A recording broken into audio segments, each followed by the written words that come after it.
आइए जी, स्वागत है रेवा फ्लोरा में। पहली बार आपके चरण कमल आ रहे हैं। क्या बात। आइए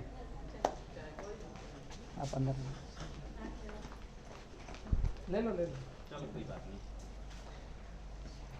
वाह, यहाँ भी आप लोग पहले से ही हैं।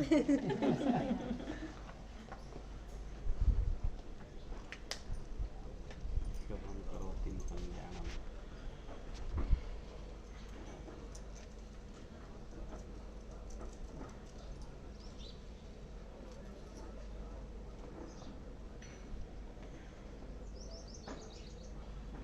नमस्ते जी। कल का आनंद आज भी झलक रहा है आप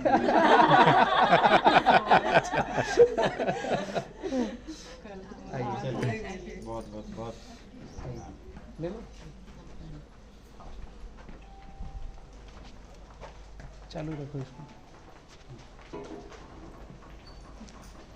ये हमारे बड़े भैया हैं जो रेवा को पूरा संभाल रहे हैं। सेकंड बलराम। समीर कुलकर्णी है। समीर जी। क्या और रेवा का पूरा ही दारोमदार आप ही के कंधों पर है। मैं तो बहुत कम आता हूँ मेहमान। हाँ, और क्या, आप तो बाहर यात्रा में रहते हैं। सर एक मिनट। ये यहाँ के लैब टेक्नीशियन हैं, हर्षल जी हैं। आप महाराष्ट्र से हैं। काफ़ी समय का इनका लैब का अनुभव है। तो पौधों को बनाना, तैयार करना, छोटे छोटे बच्चों को लाड़ प्यार करना, वो सब आप ही कर रहे हैं। हर्षल जी, 3 करोड़ पौधों को तैयार करने के लिए शुभकामनाएं भी आपको। पूरे तैयार आए हूँ।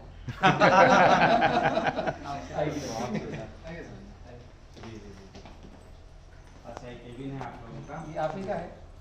ठीक है। हाँ, सामने की चेयर आपकी। हाँ ठीक है, ठीक। ये वाली आपकी है। हाँ चलो, आप बैठिए। ये आपकी है और ये दीदी की। क्या बात है भाई जी। 2022 का कैलेंडर। चलिए, बहुत बहुत बहुत शुभकामनाएं। आप इतना जो है मान सम्मान दे रहे हैं बलराम भाई, उसके लिए हम आपके आप इसके अधिकारी। सादर आपको जो है कृतज्ञ हैं आपके। यहाँ पर आकर के जो हमें आपने कृतज्ञता नहीं आप किया कर रहे हो। हमें इतनी अपेक्षा नहीं थी।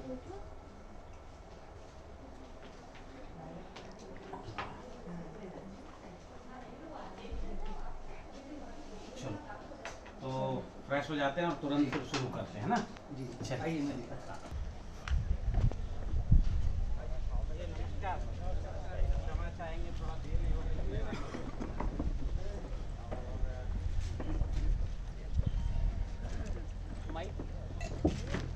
मैं यहाँ बैठूंगा यार।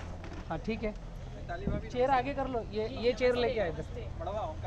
हाँ हेलो हेलो हेलो हेलो।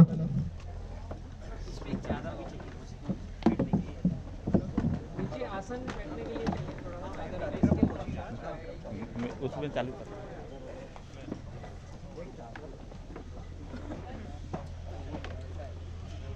बैठिए।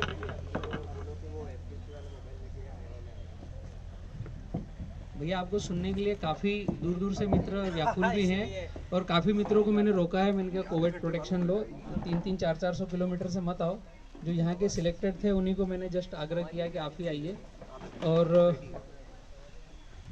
शुरुआत करते ही हैं, ज़्यादा लेट ना होंगे। और निमाड़ की और मैं कहूँ सारे हिंदुस्तान की एक चलन है कि हम सरस्वती माँ को आह्वान करके बुलाते हैं और शुरुआत करते हैं। तो भैया आप आइए। और सिंह साहब, माचिस था ना। हाँ, माचिस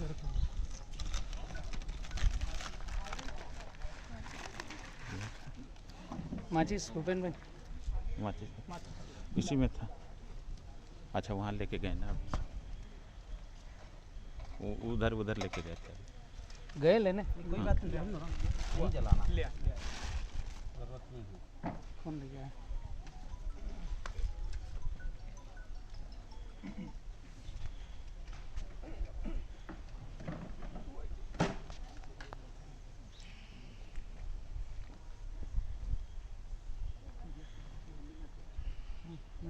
हेलो हेलो हेलो। इको नहीं चाहिए इसमें। इको ही नहीं देगा। हाँ।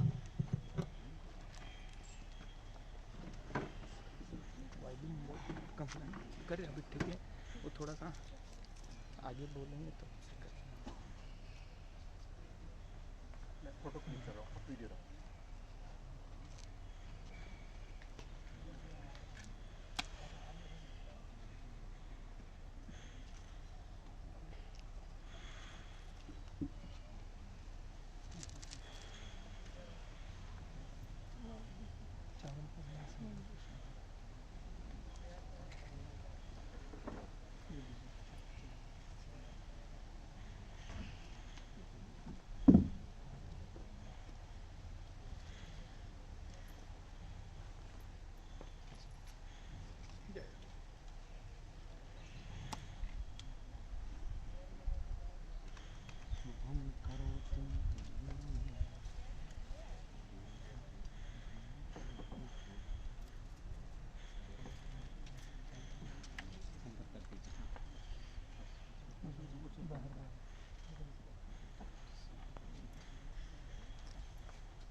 दूरी बाहर है।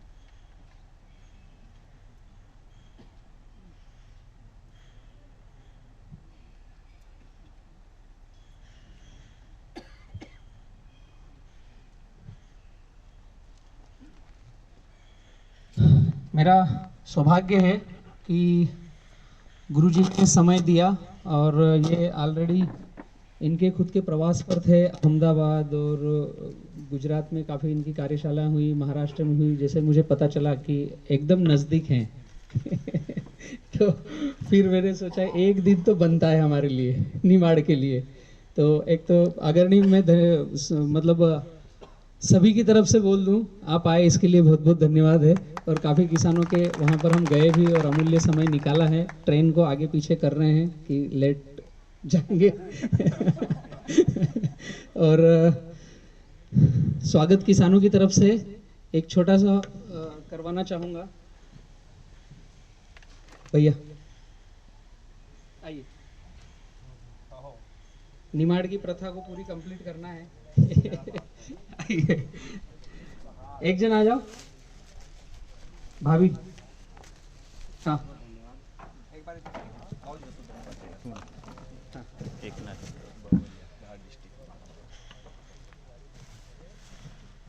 अंकल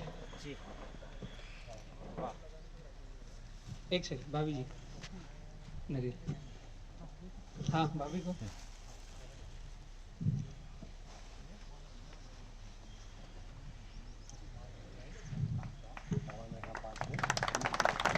जी। सदी के महानायक अगर मैं कहूँगा तो शब्द छोटा रहेगा। ऊर्जा विज्ञान में आप किन किन लोगों ने गुरुजी को सुन रखा है? लगभग 70% ने सुन रखा है। 30% आज जब सुनेंगे ना तो मैं जो बोल रहा हूँ कि सदी के महानायक हैं ताराचंद बेल जी गुरुजी। ऊर्जा विज्ञान में काफ़ी न्यूक्लियर साइंटिस्ट इनके सामने बैठते हैं और 8-8 घंटा टीचिंग लेते हैं।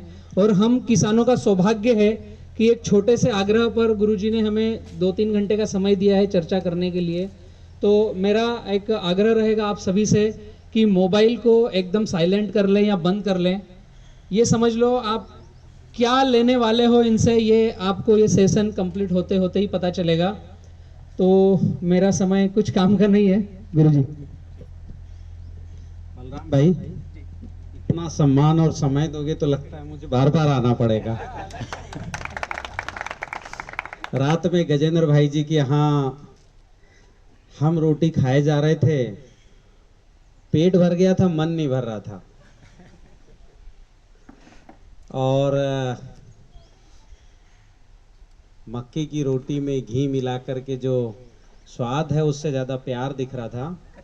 और अभी भी मैंने देखा, मैंने पता नहीं आपके साथ कितना काम किया है नहीं किया, मुझे तो लग रहा है मैंने ज़्यादा कुछ काम नहीं किया, फिर भी इतना सम्मान मुझे किसान दे रहे हैं तो मैं अपने आप को बहुत सौभाग्यशाली मानता हूँ।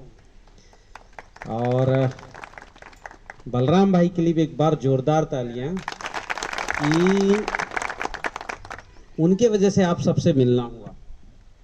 और वास्तव में मैं यहाँ आया तो मुझे लगा यहाँ 2-3 दिन के लिए आना चाहिए। मुझसे गलती हुई, मैं 23 घंटे के लिए मात्र आया।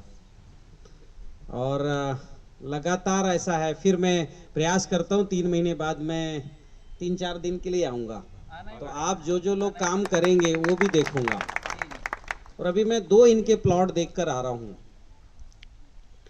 और हमने यहाँ के दूसरे किले भी देखे। मैं कल जलगांव में था, बुरहानपुर, और उसके पहले जलगांव में था, तो वहाँ भी मैंने केले देखे। बुरहानपुर में भी देखा, यहाँ भी देखा है। और मुझे जो अंतर समझ में आया है वो मैंने बलराम भाई को लिखवाया है। इनके पैकेज ऑफ प्रैक्टिस में ये चीज़ शामिल हो जाएगा, तो जहाँ 25 किलो का बंच आ रहा है वहाँ 35 किलो का आएगा, और 35 के बाद वो बंच बढ़ के 45 किलो 55 किलो तक जाएगा। ये मेरा जो है आंकड़ा है कि अगर ऐसी आप जो है खेती करते हैं पूरे, अभी जो है अभी तो पूरा देश भर में पिछले 2 महीने में 12 राज्यों का मेरी जो है विजिट हुई है।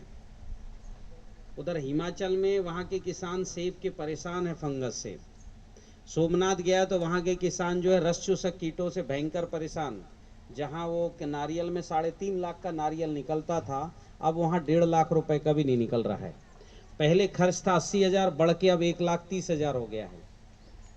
तो यहाँ भी ऐसे ही दिख रहा है मुझे, इतना ज़्यादा। मैंने देखा कि 2 प्लॉट देखा अच्छा है, बाकी में इतना फंगस, सिक्का टोका, और पता नहीं है 2-3 इनके करपा है ना, CMV, ये सब बीमारियां। तो ये सब जो भारत भर में एक साथ इतनी बीमारी आई है, जैसे यहाँ ये बीमारी है, वही अल्टरनेरिया है अमरावती में, पूरे वहाँ के जो है संतरे के बाग खराब हो रहे हैं। और वही बीमारी जो है किन्नू में है, हरियाणा में। तो पूरे देश भर में बीमारी आई है। तो समस्या एक है, इसलिए बीमारी सब तरफ आई है। पेड़ बस बदल गए हैं, यहाँ केला है, वहाँ संतरा है, उधर मौसम्बी है, उधर जो है नारियल है।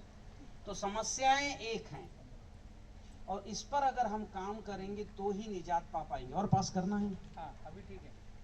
मुझे तो लगता है इसकी कोई जरूरत नहीं है। क्या समझ में आ रहा है? थोड़ी सी पीछे लगी है जरूरत है? मेरी आवाज बहुत अच्छी है, मैं आवाज के लिए जाना जाता हूँ। गुरुजी जरूरत है पीछे। चलो ठीक है, ठीक। तो बहुत सुंदर, बहुत अच्छा लगा। मतलब इस 7 दिन का ही प्रवास अच्छा रहा, कल से बहुत ही बढ़िया। मैं सीधे विषय पर आता हूँ। मेरे तरफ से 2 बात की गारंटी है। जो मेरा अभी तक 15 साल का अध्ययन और मेरा जो जिस दृष्टि से मैं देख रहा हूँ प्रकृति को, कि जो इस मेथड को करेगा वो बोएगा और घर जाके सोएगा, कोई टेंशन नहीं रहेगा उसको। पानी मिलता है तो ठीक, ना भी मिले तो पौधा सरवाइव करेगा। और जो इस अंतर्दृष्टि को नहीं समझेगा वो कितना ही रासायनिक खेती या और भी कुछ खेती करे, संभव नहीं। अब खेती बहुत दिक्कत है, खेती में हर फसल में। मुझे तो इधर ही थोड़ा चना और आपका गेहूं चना अच्छे दिख रहा है इधर, क्योंकि फंगस उतना नहीं दिख रहा है। आप जैसे ये थोड़ा बेल्ट क्रॉस करेंगे, ये आपका बड़वानी, खरगोन, इधर आ रहा हूं तो मुझे फंगस कम दिख रहा है। बाकी जगह में तो भयंकर फंगस है। कोई भी फसल लगाओ उगटा जाएगा, पत्ती पीली पड़ जाएगी। यहाँ भी फंगस कुछ है क्या? है ना? तो आप सब पर नर्मदा मैया की असीम कृपा है। उस पानी में गुण है कि फंगस को डेड करता है वो पानी, ठीक है। लेकिन ये कृपा भी तब तक है जब तक नर्मदा जी शुद्ध है। जब उसी में ये जो उसके पानी में ताकत खत्म हो जाएगी तो हमारी फसल फिर बचने में बड़ी दिक्कत है। तो मैं ये जो है इस टॉपिक को मैं समझाने की कोशिश करता हूँ कि क्यों फंगस वायरस इतने बढ़ गए। 2 तरह की गतिविधि अभी दिख रही है खेती में। एक हम करते हैं, ठीक है, एक गतिविधि हमारी है और एक गतिविधि जो है प्रकृति करती है। हमारी गतिविधि में क्या है?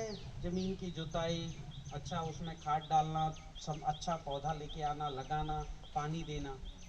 और एक है प्रकृति की गतिविधि कि पौधा बढ़ रहा है, प्रकाश आ रहा है, पौधा बढ़ रहा है, फूल आ रहे हैं, पत्ते आ रहे हैं, फूल आ रहे हैं, फल आने लग गया। और फल आता है तो हम सोचते हैं मैंने बहुत अच्छा खेती किया, मैंने अच्छा बीज लगाया।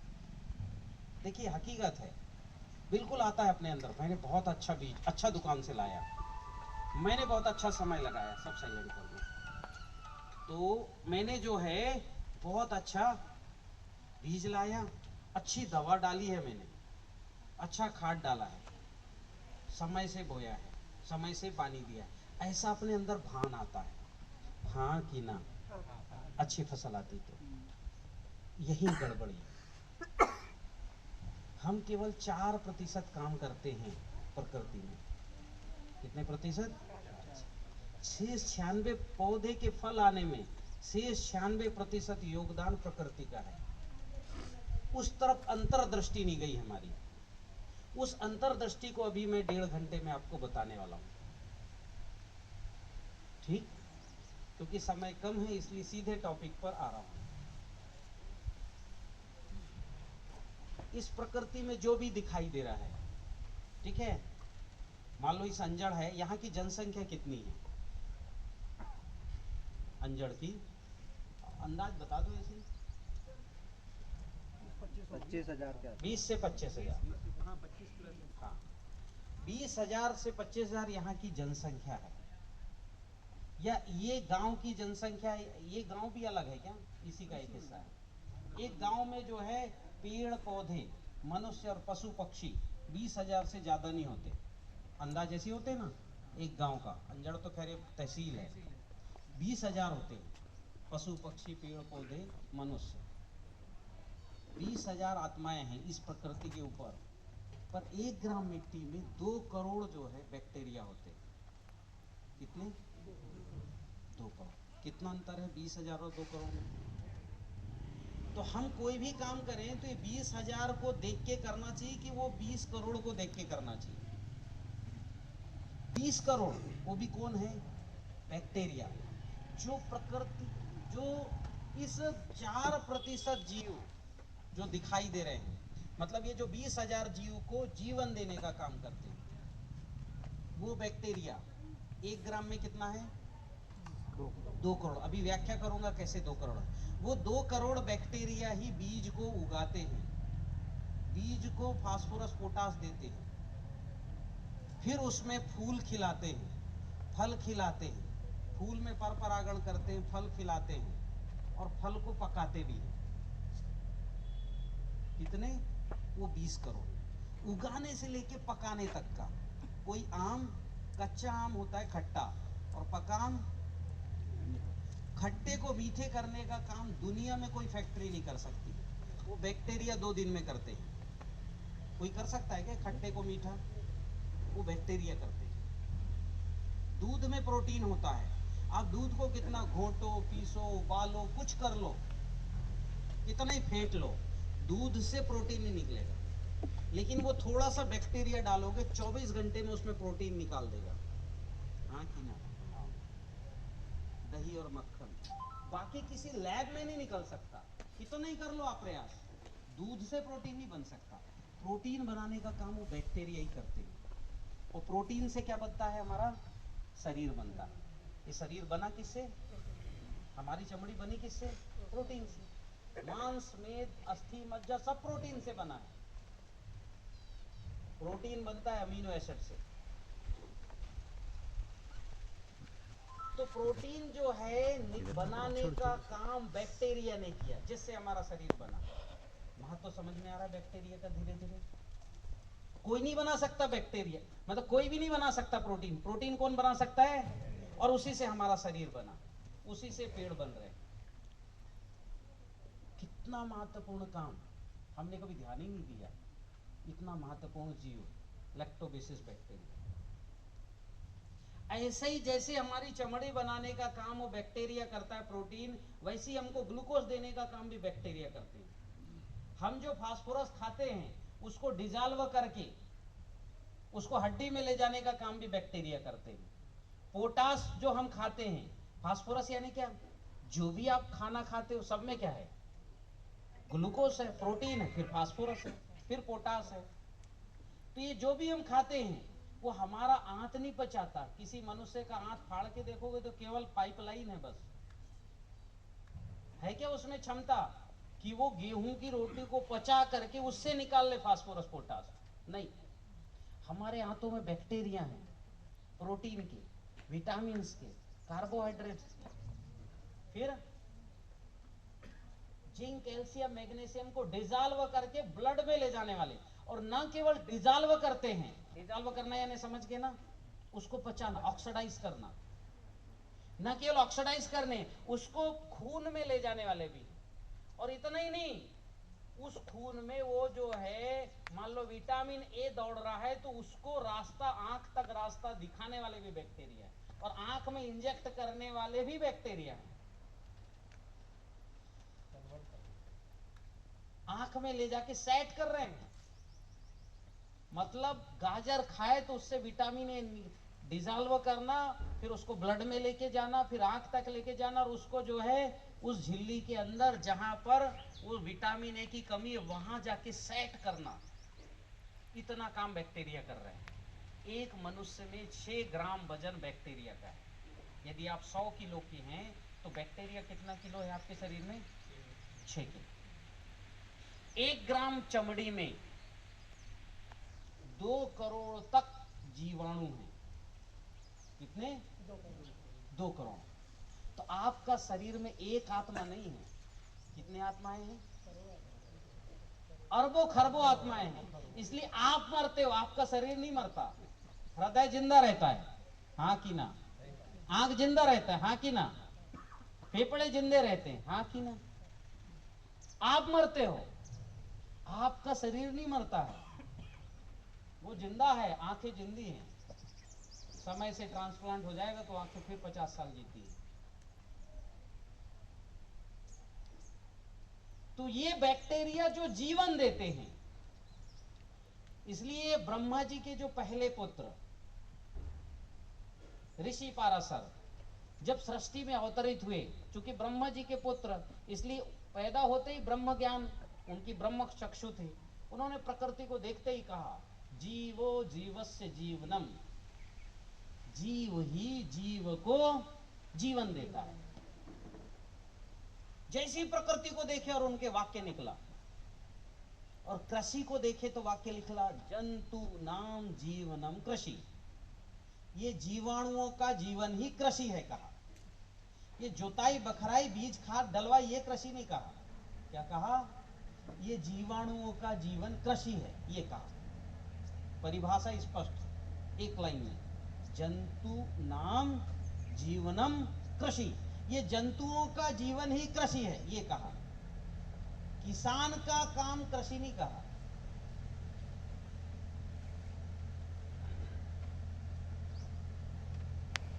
अब ये जंतु, इसको साइंटिफिक देखिए। बीज अगर बैक्टीरिया ना हो तो बीज में अंकुरण आ ही नहीं सकता। और एक प्रयोग आपको बताता हूं, कर लेना। चींटी जानते हो? चींटी वो जो है मिट्टी को खा के ऊपर निकालती, देखा है? कितने लोगों ने देखा? हाथ उठाओ। अरे सबने देखा है। उस मिट्टी को ले आओ, उसमें बीज डाल दो, कुछ भी डाल दो, ज्वार, बाजरा, मक्का जो डालना है, और पानी दो उसको। एक ट्रे में रख लो, दो पानी, बीज नहीं होगे, कर लेना। और जिसको चींटी नहीं खाई उस मिट्टी को ले आओ, उसमें बीज डाल दो और पानी दो, वो उग जाएगा। क्यों नहीं उगा चींटी वाला? क्योंकि चींटी क्या करती है, मिट्टी के कणों को तोड़ती है और उसके चारों तरफ के फंगस को चाट लेती है, बैक्टीरिया और फंगस को। वो चींटी जो है फंगस और बैक्टीरिया को खाने के लिए मिट्टी तोड़ती है। अब जब फंगस और बैक्टीरिया चींटी ने चाट लिया तो बीज नहीं उगेगा उससे। मतलब ये वाक्य सिद्ध करता है कि बीज भी कौन उगाते हैं? बैक्टीरिया।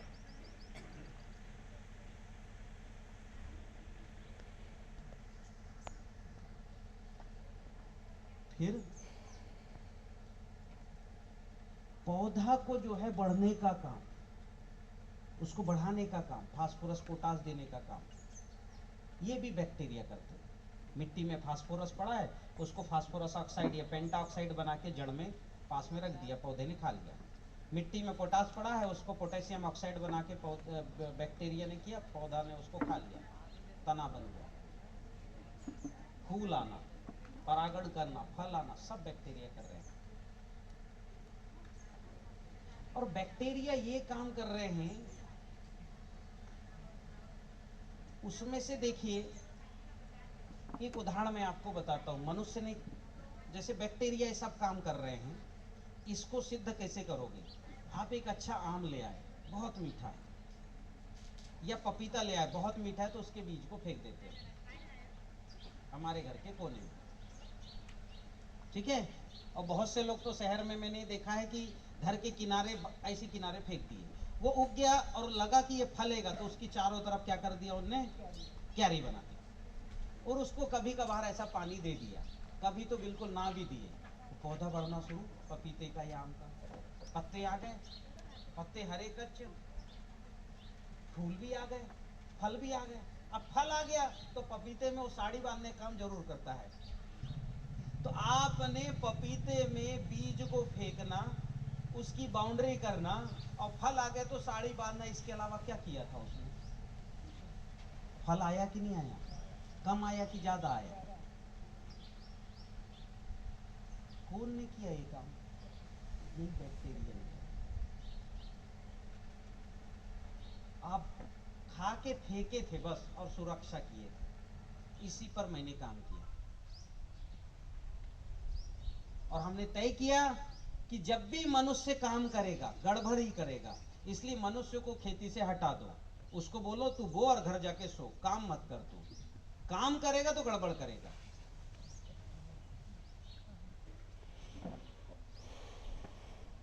और आप देखो, मेड़ में आपने कोई पौधा लगा दिया, उसको नहीं दे रहे खाद पानी, ड्रिप भी नहीं लगा, वो बढ़ रहा है। और खेत में लगाया, बढ़िया पानी दे रहा है, सब दे रहा है, वो बढ़ ही नहीं रहा है, और बीमारी भी आ गई। ये वाकया कभी कभी देखा कि होगा कि नहीं देखा होगा? हमारे साथ हुआ। चकोड़ा की खेती कर रहे हैं अभी। चकोड़ा जानते हो?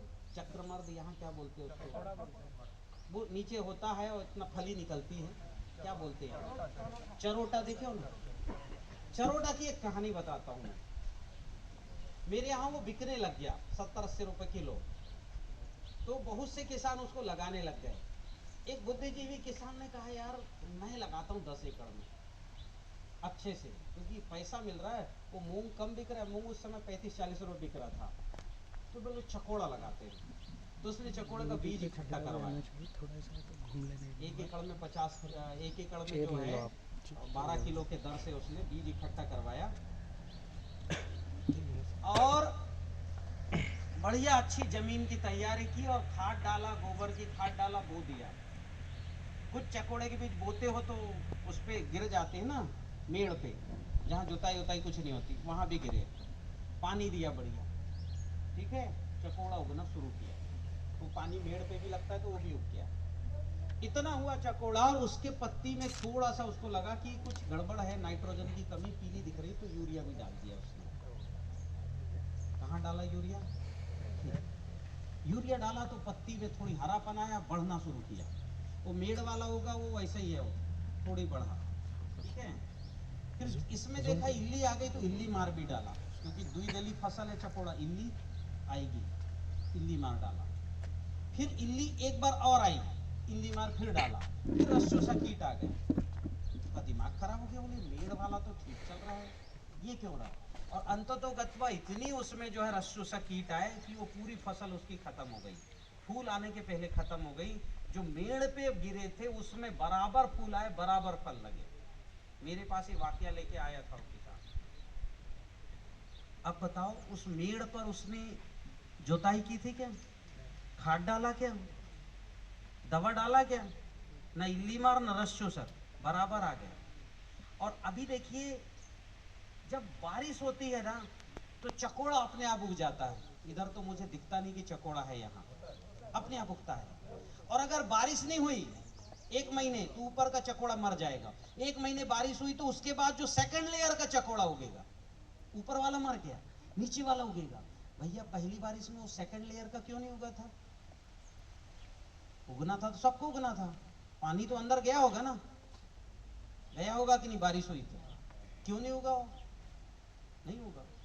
जब पहले लेयर बढ़ गया तो सेकंड वाला होगा। इतना ही नहीं, सेकंड लेयर भी अगर किसी कारण से मर जाए तो फिर थर्ड लेयर फिर उगेगा, पर होगा उस जमीन में चकोड़ा, उगेगा ही उगेगा। 2 बार मर जाए तब भी अपने आप तीसरा, मतलब वो तीनों लेयर के बात कर रहे हैं कि अभी तू उग, अगर तू फल जाएगा तो मैं अगले साल देखूंगा।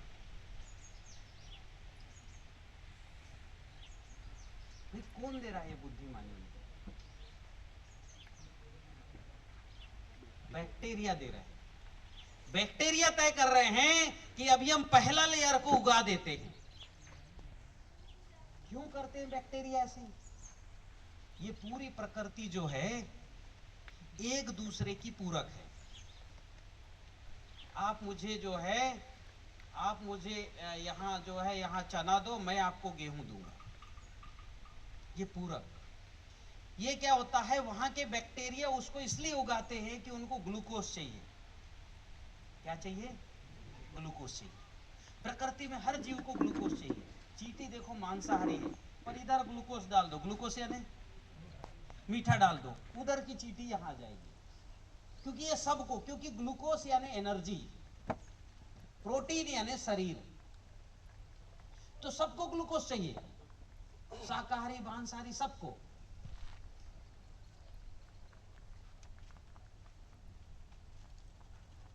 और इस ग्लूकोज के लिए वो बीज को अंकुरित करते हैं और नीचे वाले को बचा के रखते हैं। हो सकता है ये ऊपर वाला मर जाए, इसको बचा लो, अंकुरण मत होने दो। नहीं तो पानी डालते तो नीचे ऊपर का तो सब ही बीज उगता। हाँ कि ना?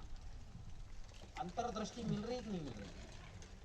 तो मैंने ये दृष्टि से देखा इसलिए व्याख्या कर रहा हूं, और बिना जोताई की खेती तक पहुंच गया। बिल्कुल गारंटी मेरे तरफ से। मैंने बोला बिना जोताई है ना, बिना जोताई, जुताई नहीं, निंदाई नहीं, गुड़ाई नहीं, खाद नहीं, दवाई नहीं, बोना और घर जाके सोना ही है। मैं उस कंसेप्ट को बता रहा हूं आपको, प्राकृतिक खेती। बात बड़ी आश्चर्यजनक लग रही है, लेकिन है बिल्कुल सत्य।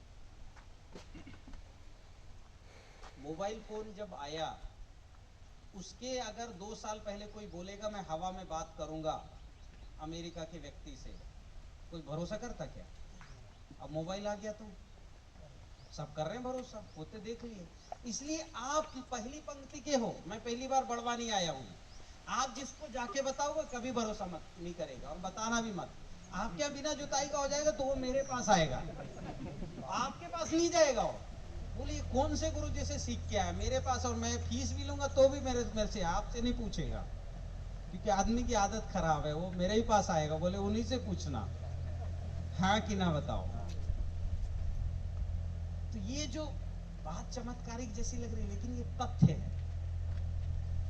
है कि नहीं? आप आम गुठली फेंकते और बढ़ जाता और फलता है कि नहीं फलता? हाँ। एक व्यक्ति ने लिखा कि ये कौन कृषि विशेषज्ञ है, बो दो और घर जाके सो दो, तो सो जाओ। बोले किसानों को बड़ा बेवकूफ बना रहा है। एक आ गया, मैंने कहा तुमने जो है आपके घर के आसपास के जो है एक आध आम का पेड़ है क्या? बोले है। मैंने कहा ये बताओ ईमानदारी से, तुमने उसको कभी पानी दिया क्या?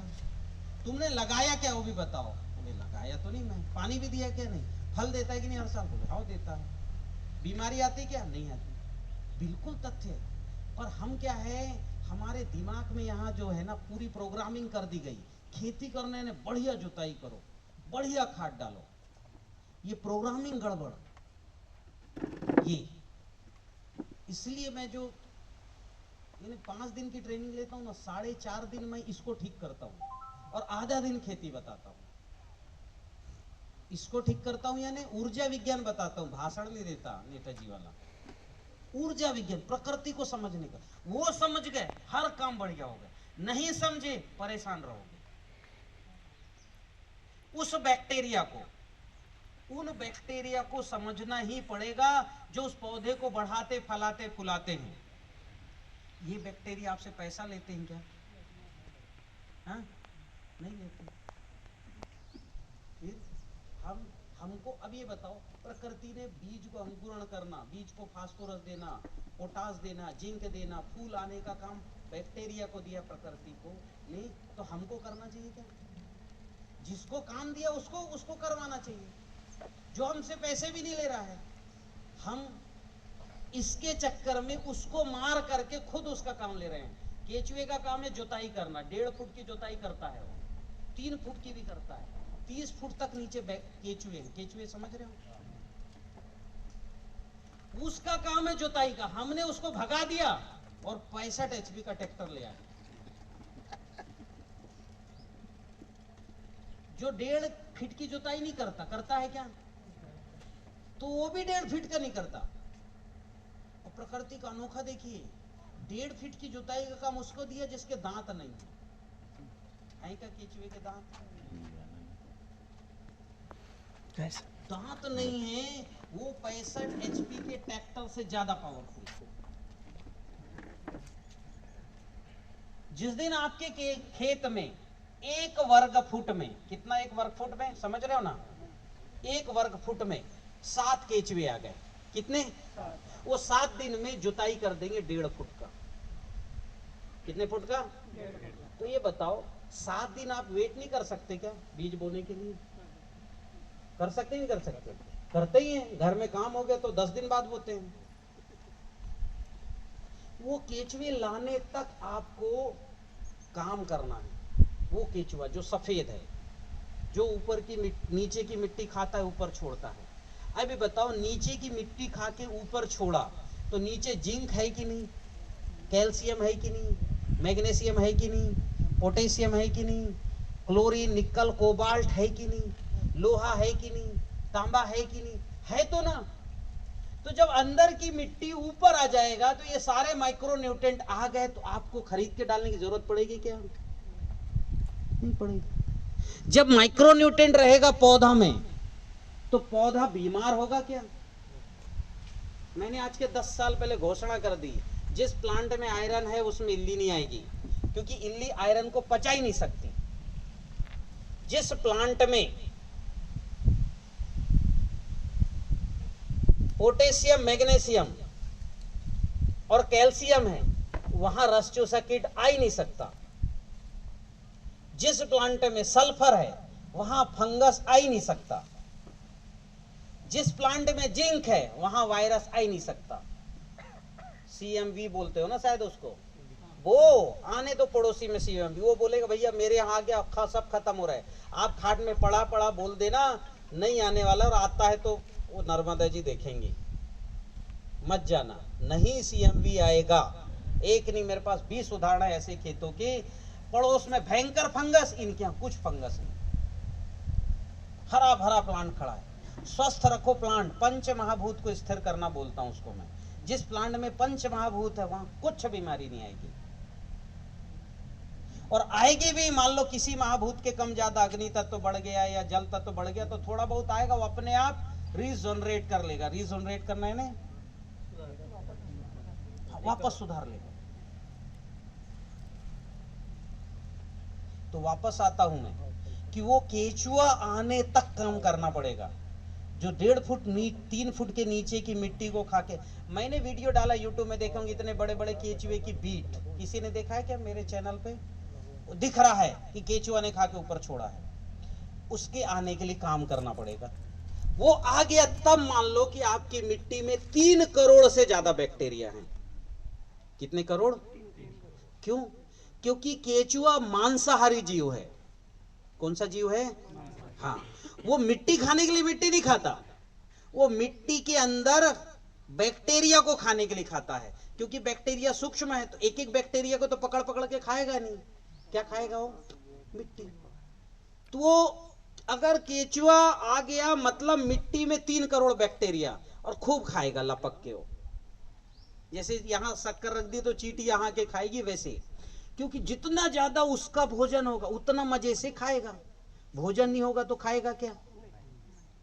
खाएगा क्या? नहीं खाएगा। क्यों खाएगा यार? रूखी मिट्टी, उसको आप तनख्वाह थोड़े कि ना दे रहे हो, तू खा, उसका भोजन दो। ये पूरी दुनिया भोजन पेट पर आधारित है, सब पेट के लिए काम करते, प्रकृति का हर जीव, और मनुष्य भी पेट के लिए करता है। जो कहता भैया मैं खाने के लिए नहीं जी रहा हूं, समझ जाना गड़बड़ है, पीछे से कुछ तो कुछ है। सब क्षुधा पूर्ति के लिए खाते, पेट के लिए खाते हैं। बस वो भोजन जैसे सबका भोजन तय है, वैसे केचुए का भोजन तय है बैक्टीरिया। ऊपर की मिट्टी में आ गए तो जो नीचे चला गया 8 फुट नीचे, 6 फुट नीचे, क्यों चला गया? आप रोटावेटर से जुताई कर रहे हो, रहेगा क्या वहां? क्यों रहेगा? एक तो मिट्टी में बैक्टीरिया नहीं है, ऊपर से रोटावेटर चला रहे हो, वो चला गया अंदर डार्मेंसी में। जुताई की धीरे धीरे कम करिए, बैक्टीरिया बढ़ाइए, वो वापस आएगा, दौड़ के आएगा, और आएगा खाने को मिलेगा तो अंडे बच्चे पैदा करेगा कि नहीं करेगा? खूब करेगा। और जिस दिन 7 केचुए आ गए उस दिन आपने गंगा नहा लिया।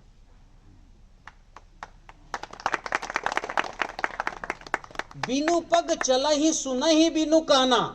जब ये वाक्य पढ़ा तो मेरे को भगवान नहीं दिखे, वो केचुआ दिखा। बिनु पग उसके पैर है क्या? और कैसा चल रहा है? नीचे की ऊपर, ऊपर का नीचे चल रहा है कि नहीं चल रहा है? सुन ही बिनु काना, कान नहीं है उसके, सुन रहा है। और कर बिनु करही, उसके हाथ नहीं है। कर बिनु करही कर्म विधि नाना, कितना नाना प्रकार का कर्म कर रहा है। उसके कारण से जड़ गहरी चले जाएंगी। किसान को जो है ट्रैक्टर तो बेची दो, हल भी बेच दो, जुताई की जरूरत नहीं। फिर पानी अंदर जाएगा तो भाप बन के ऊपर आएगा।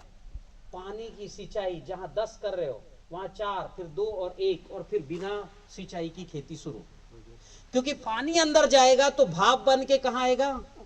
पौधे भाप पीते हैं, वापसा बोलते हैं इसको, पानी नहीं पीते। आप पानी अगर ऐसे कीचड़ मचा के लगा दिए हैं और उसमें वापसा नहीं बना, वापसा समझ रहे हैं? वाष्प और वायु, प्लांट जो है वहां फंगस लग जाएगा, जड़ सड़ जाएंगी। पौधा भाप पीता है। जैसे आप पानी पीते हो तो आप समुद्र में आपको डुबा दिया जाए, पियो, या कुएं में, आपको उतना ही चाहिए पानी। तो पौधे को वापसा चाहिए, आधा हवा और आधा भाप मिला के बनता है। भाप भी नहीं पीता, आधा भाप और आधा हवा, उसको बोलते हैं वापसा। तो पौधे को क्या चाहिए? वापसा चाहिए। अब ये बताओ, गहराई में पानी जाएगा, भाप बन के आएगा, तो सिंचाई की जरूरत बहुत कम। फिर पानी अंदर जाएगा तो वाटर लेवल बढ़ेगा। अभी पानी की कोई बात नहीं कर रहा है, सब खेती की बात करते हैं। पानी अंदर डालने की कोई बात ही नहीं कर रहा है। अरे पानी नहीं बचेगा तो आखिरी में क्या करोगे फिर आप? तो पानी अंदर डालने का काम करो। और क्या है? पानी अंदर जाएगा तो धरती के अंदर जो गर्म लावा है वो ठंडा रहेगा, ज्वालामुखी नहीं फूटेगा, भूकंप नहीं आएगा। तो ये केचुआ भूकंप से बचा रहा है धरती को।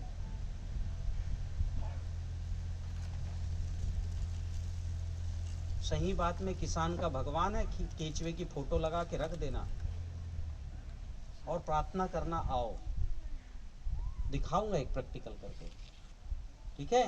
एक दिखाता हूं कि प्रार्थना करने से हर देवता कैसे चले आते हैं। जिसका आह्वान करो तुरंत आएगा, पर दृष्टि सूक्ष्म रखना पड़ेगा। उसका आकार सूक्ष्म है। जैसे आपने पानी, गंगा माँ का आह्वान किया पानी के लिए, आकार सूक्ष्म है तो दृष्टि सूक्ष्म रखनी पड़ेगी ही नहीं। वो सूक्ष्म दृष्टि अभी आपको देता हूं मैं, संजय वाली। देखो गंगा माँ कैसे आ रही है, प्रैक्टिकल यही, ठीक है? मंच के सामने अंतर्दृष्टि रखिए। अभी बताओ, मेरे इतने व्याख्या में बैक्टीरिया और यही जीवन देता है, ये कंसेप्ट क्लियर हुआ कि नहीं? बढ़े आगे कि ये है तो हमको कुछ नहीं करना, ये नहीं है तो सब हमको करना, और हम करेंगे तो कभी पूरा भोजन नहीं दे सकते। दे सकते क्या? हम कितना यूरिया डालें, हरा कच्च नहीं हो सकता पौधा, और बैक्टीरिया देगा तो हरा कच्च। अभी मैं एक किसान के खेत से आ रहा हूं, इधर बैठे थे वो, क्या नाम उनका, सोलंकी जी। इधर बैठे, कहां खड़े होइए भैया, खड़े हो जाओ एक बार, जोरदार, इनके लिए जोरदार तालियां। चौथे 3 बार ये जो है, 3 बार ये केला तोड़ चुके हैं। हर साल 25 किलो तोड़ रहे हैं एक बंच से। कितना किलो? 25। और कितने पौधे हैं एक एकड़ में? 1250। और इनको हम गारंटी देते जिंदगी भर केला तोड़ेंगे, कभी केला नहीं लगाना पड़ेगा उनको खेत में, जिंदगी में एक बार लगाना। कितने बार? हाँ। और साल भर केला तोड़ना। सोना है या ससुराल जाना है, केला तोड़ते रहना है। जीवन में एक बार केला लगाओ और जीवन भर केला पाओ। इनके यहां पत्ते जाके देखिए हरे कच्चे हैं, बिल्कुल हरे। ठीक है, अभी थोड़ा और काम करेंगे। अभी इन्होंने 20% प्रैक्टिस किया है, 80% बाकी है। जिस दिन ये अभी इसको 40% करेंगे, इनके यहाँ 35 कुंटल पर खाम से केला आएगा। मैं अभी गारंटी दे के आ रहा हूँ और आप सबके सामने भी दे रहा हूँ। और वो वाली गारंटी दे रहा हूँ जिसमें आप मुकदमा ठोक सकते हो मेरे पे कि अगर 35 नहीं आया सोलंकी जी तो आप बिल्कुल बेलजी भाई पर मुकदमा ठोक देना। वो गारंटी दे रहा हूं मैं। 35 आएगा या नहीं आएगा, पर मेरा कमीशन भी तय करेंगे अभी बैठ। ऐसा नहीं है सोलंकी जी, 10 किलो बढ़ रहा है, उसका स्वाद भी बढ़िया होगा, वजन जबरदस्त आएगा। मेरे एक वीडियो किसी ने देखा है क्या? 21 फुट का केला है और 10 फीट लंबी खाम है और 57 किलो का है। आपने देखा? किस किस ने देखा? हाथ उठाओ। पत्ते कैसे दिख रहे थे बताओ उसके, और 10 फुट लंबे पत्ते। आएगा या नहीं आएगा? अभी इनका केला है 15 फुट का, अगले साल होगा 17 फुट का। 100% गारंटी। जो बोल रहा हूं बस वो करते जाएं।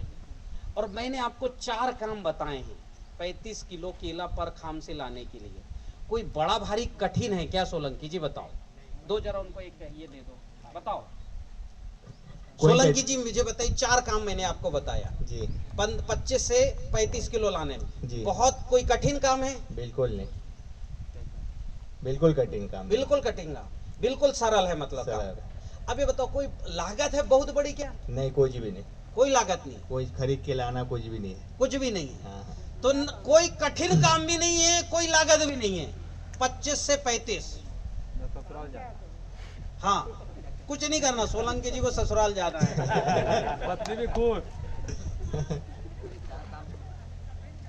ठीक, बैठिए सोलंकी जी। अब ये है कि हमको जब जो है ना शुरू की स्टार्टिंग थोड़ी, क्योंकि क्या होता है अभी हमारी गाड़ी धसी पड़ी है। कितनी धस गई है?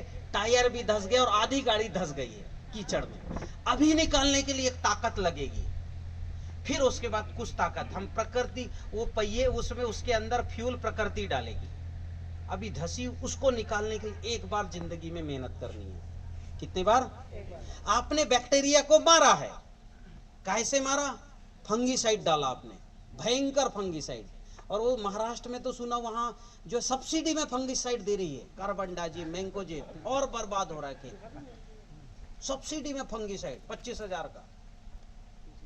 नहीं खत्म होगा सीएमबी, वो सीएमबी खत्म होगा तो ईएमबी आ जाएगा, कुछ और आ जाएगा। तो फंगीसाइड डाला, फंगस मरेगा कि नहीं मरेगा? और शत्रु के पहले मित्र मरेगा, क्योंकि वो ऊपर है बेचारा, क्योंकि वो प्लांट के साथ है, वो पहले मरेगा। बैक्टीरिया साइड डाला आपने, स्टेप्टोसाइक्लिन, बैक्टीरिया मर रहे हैं। आपने पेस्टिसाइड डाला, मर रहे हैं। सिंगल सुपरफास्फेट डाला, केचुआ तड़प तड़प के मरता है। जहां सिंगल सुपरफास्फेट डाले, केचुआ 9, 2, 11 अंदर घुस जाएगा। आप नहीं सिंगल सुपरफास्फेट समझ रहे ना?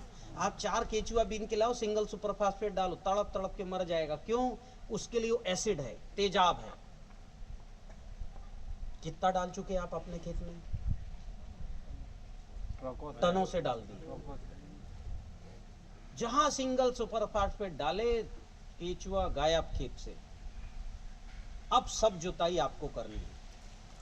पहले हल से करते थे, फिर 35 HP, अब 65 HP, और उसके पिछवाड़े में लग गया रोटावेटर। और ऐसे स्थिति में जाओगे तो खेत एबंडेंट, अनुपयुक्त हो जाएगा, बंजर। और होता है ऐसे अमेरिका में 200 साल खेती करते हैं, फिर छोड़ देते 200 साल के लिए। तो वहां खेती बहुत है इसलिए छोड़ देते, बड़ा देश है। भारत में क्या करोगे भाई? 200 साल के लिए कैसे छोड़ सकते हैं?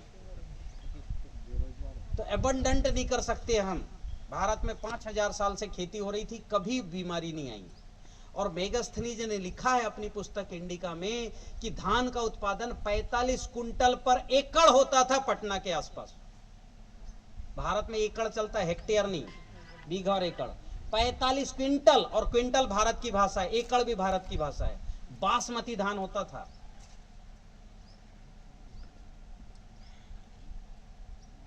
केरला के आसपास 200 साल पहले 35 कुंटल पर एकड़ धान होता था, क्योंकि भारत का प्राचीन अन्न धान ही है, इसलिए उसके रिकॉर्ड है हमारे पास। तो ये जो केचुआ गायब हुआ किसके कारण से? Single super phosphate. और मुझे समझ नहीं आता, सिंगल सुपर फास्फेट बनता है रॉक फास्फेट से। रॉक फास्फेट में होता है 28% P2O5, सिंगल सुपर फास्फेट में P2O5 होता है। जब दोनों में P2O5 है तो रॉक फास्फेट यानी सागर में होता है, खदान से निकला, पीसा और डाल दो। ये एसिडिक नहीं होता, इसके डालने से केचुआ नहीं मरेगा। और इसमें 12 से 18 और 28% होता है। तो मुझे समझ नहीं आता सरकार ये रॉक फास्फेट में क्यों सल्फ्यूरिक एसिड डाल रही है। सिंगल सुपर फास्फेट और रॉक फास्फेट में क्या है? सल्फ्यूरिक एसिड मिला दो, बन गया single super phosphate.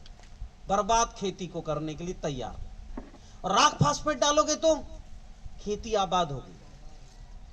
Rock phosphate डालोगे, जहां रॉक फास्फेट डाले हो वहां पानी दीजिए, जहां नहीं डाले और जहां डाले वहां पैर रखोगे ना तो पैर अंदर इतना चला जाएगा नीचे, उसी सीजन में।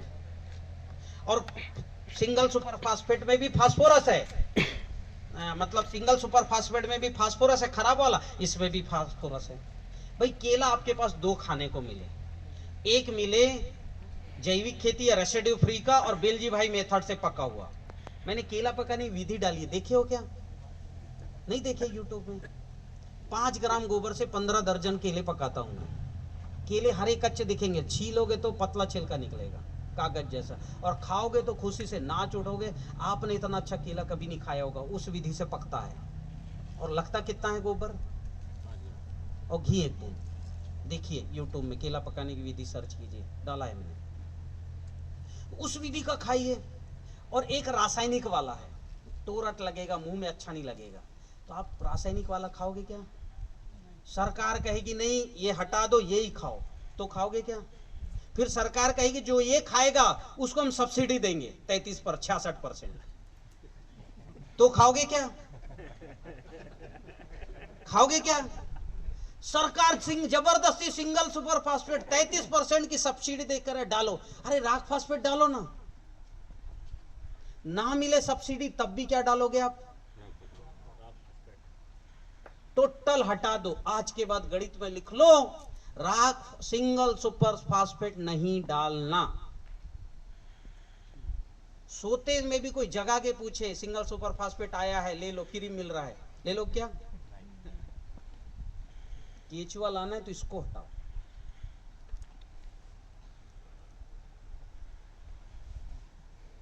तब केचुआ आएगा। तो बैक्टीरिया और केचुआ आना ये जीवन के हिस्से हैं। ये प्रकृति में जो है, प्रकृति में सबसे पहले आता है अंडज जीव, फिर आता है द्विजज, फिर जरायुज, फिर स्वेदज और फिर जरायुज। ये प्रकृति का क्रम है। अंडज मतलब प्रकृति में सबसे पहले वायरस पैदा होता है। जब वायरस करोड़ों अरबों में हो जाएगा प्रति ग्राम, तब उसमें अपने आप फंगस पैदा हो जाएगा। फंगस यानी 1 के 2, 2 के 4, 4 के 8, 8 के 16 होते हैं।